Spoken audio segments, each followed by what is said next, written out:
സാധനങ്ങൾക്കൊക്കെ ഇങ്ങനെ വില കൂടുമെന്ന് ആരെങ്കിലും കരുതിയോ? കുറച്ച് വാങ്ങിച്ച് സൂക്ഷിച്ചിരുന്നെങ്കിൽ 10 കാശുണ്ടാക്കായിരുന്നു. ഓ, അതൊക്കെ ഇപ്പൊ ചിന്തിച്ചിട്ട് എന്താ കാര്യം? ഇപ്പൊ ഇതൊന്നും ചിന്തിച്ചിട്ട് ഒരു കാര്യമില്ല. ഓരോന്നും ചെയ്യേണ്ട സമയത്ത് ചെയ്തിരിക്കണം. കുറെ കാലം ആയല്ലോ അൻസ്രാജിന്റെ കൂടെ ജോലി ചെയ്യാൻ തുടങ്ങിയിട്ട്. എന്റെ ടീച്ചറെ, അയാളുടെ കാര്യമേ വഷള. കൂടെ നടക്കുന്ന നമുക്ക് ഈ ഗതിയും മലഞ്ചരക്ക് വ്യാപാരത്തിൽ ഇന്നുള്ള ഗുലാബ് ചന്ദ് ഷായുടെ കുത്തക എന്ന് അവസാനിക്കുന്നു. അന്നേ ഹൻസ്രാജും നമ്മളും ഈ തെരുവുമൊക്കെ രക്ഷപ്പെടൂ.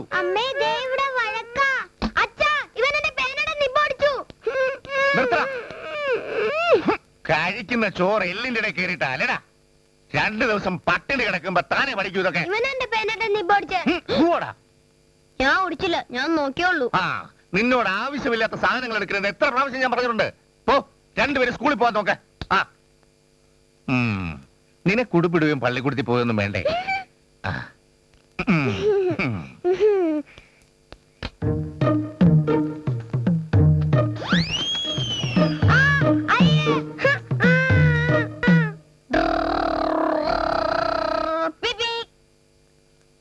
പാലപ്പറമ്പിലെ കുഞ്ഞാലിക്കയുടെ ഭാര്യയും സൈനബ ചേച്ചിയും വന്നിരിക്കുന്നു അമ്മയെ കാണാൻ. മോനെ ഹരി, ഒന്ന് മോളെ നോക്കിയാ മതി. ഞാനിത് എഴുതി കഴിഞ്ഞില്ല. ഇത് കഴിഞ്ഞിട്ട് നീ എഴുതിയാ മതി. നിനക്ക് തന്നെ വാരി തിന്നോടാ. സൈനബയുടെ നിക്കാഹ് ഉറപ്പിച്ചു. ഒരു ഏജന്റ് വഴി വന്നതാ, അറബി നാട്ടിന്നാ. ആ വിവരം ടീച്ചറോട് നേരിട്ട് പറയാനാ ഞങ്ങൾ വന്നത്. നന്നായി വരൂ. പലപ്പോഴും സ്വന്തം കുടുംബത്തെ പോലും മറന്ന് ഗുലാബ് ചന്ദ് ഷായുടെ കൂടെ നിന്ന ആളാ ഇവളുടെ ബാപ്പ. ഒടുവിൽ നിസ്സാര കാര്യത്തിന് തമ്മിൽ തെറ്റിയപ്പോ കള്ളക്കേസ് കുടുക്കി. ഒടുവിൽ ഏതോ ജയിലിൽ കിടന്ന് മരിച്ചു. മയ്യത്ത് പോലും ഞങ്ങളെ കാണിച്ചില്ല. ഞാനിവളും പറക്കമുറ്റാത്ത 3 ഇളയതുങ്ങളും ബാക്കിയായി. ഇവളുടെ ബാപ്പ കടം വാങ്ങിയ പണം ഇനിയും തിരിച്ചു കൊടുക്കാനുണ്ടെന്നും പറഞ്ഞ് ആശ കായലോരത്തുള്ള നമ്മുടെ കോരി 5 സെന്റ് സ്ഥലവും നോട്ടമിട്ടിരിക്കുക. ഏജന്റ് കുറച്ച് പണം തന്ന് സഹായിക്കും. അതുകൊണ്ട് ഷായുടെ കടം വീട്ടാം. എവിടെയായാലും മോൾക്ക് നല്ലത് വരും. വരട്ടെ ടീച്ചർ. രവി മോനെ, സൈനബ ചേച്ചി പോവുക, ഇനി കാണൂല. വരട്ടെ. അമ്മേ, ആരാണ് ഈഷ? ഒരുപാട് നല്ല മനുഷ്യരെ ഈ നാട്ടിൽ നിന്ന് ആട്ടി ഓട്ടിച്ച ഒരു ദുഷ്ടൻ.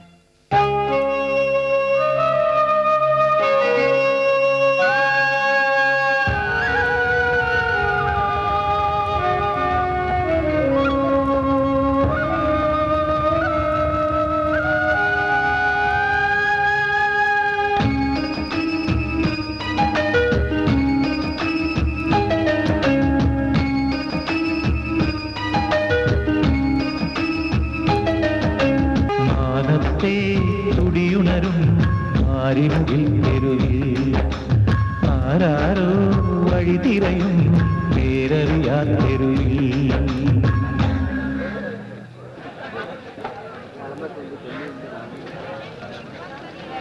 ഹൻസ്രാജ്, നിങ്ങൾക്ക് ഗുലാബ് ചന്ദ് ഷായുടെ കച്ചത്തിൽ നിന്ന് തലയൂരാൻ ഒരു ഉദ്ദേശവുമില്ലേ?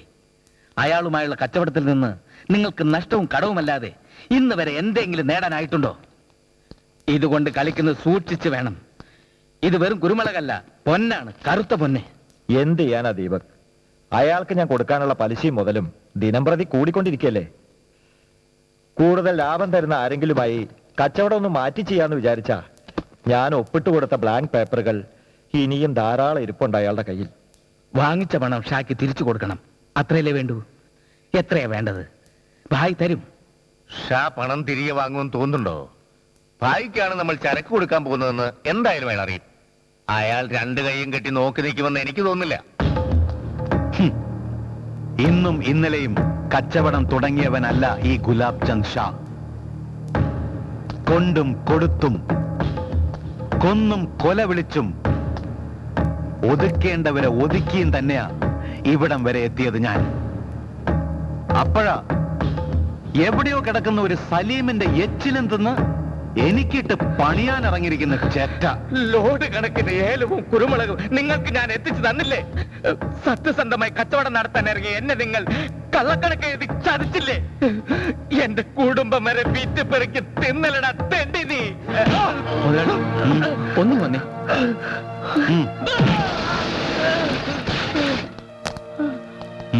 എന്താ?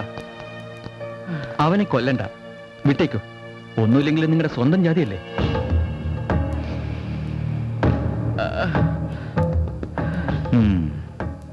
ശരി, ഗുജറാത്തിലെ ഏതെങ്കിലും തെരുവിൽ പിച്ചയെടുത്ത് ഇവൻ കഴിഞ്ഞോട്ടെ.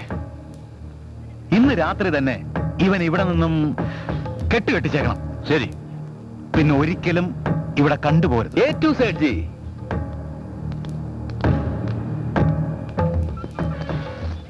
എടോ വക്കീലെ, താൻ പറഞ്ഞതാ ശരി. ഇന്നലെ വരെ എന്റേതായിരുന്ന ഈ തെരുവ് നാളെ അവന്റേതാകാൻ പാടില്ല. ആ സലീമിന്റെ കൊല്ലേണ്ടത് ഇവനെ അല്ല, അവനെയാ.